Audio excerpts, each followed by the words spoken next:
Hi, I'm Elizabeth Sable with Action Builders. We're a design build company in Pittsburgh, Pennsylvania, and we specialize in additions and large interior renovations. In our design build process, we have 3 phases. 1 is the design, 2 is the pre-construction or the selection phase, and the 3rd phase would be construction. Today, we're going to really focus on talking about the design phase, which is the first phase of our process.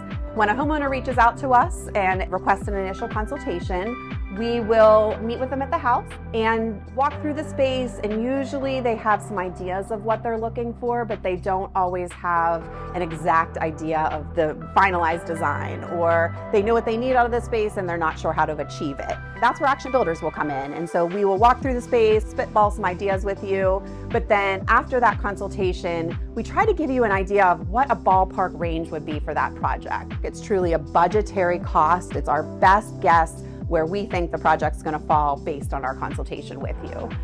After that, it really is up to the homeowner to decide, does this project make sense for them? Is this really what they want to do with their home?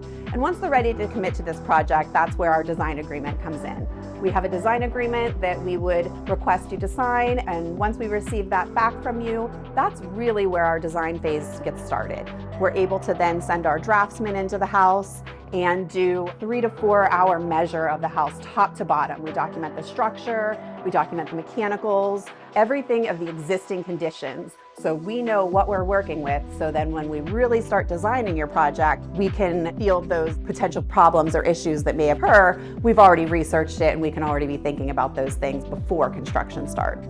After we field measure, we will take about 3 to 4 weeks to get the initial drawings for you. These would be the first set of initial design drawings. So there may be 3, 4 different options for the layouts of the space, and your design consultant would come in and sit down with you at your dining room table and review each of these options. The design process can take as long or as short of a period of time as needed. So if it's a more simple design, you might sit down once with your design consultant and have a couple different revisions to do. On a more complicated project, however, we may need to sit down a couple different times through those design meetings to really hone in on the exact floor plan for the project. Once we have a final floor plan for the project, then we're able to provide an exact price, and we would sign a construction contract, and that's when you would then start into the pre-construction or the selection phase of the project.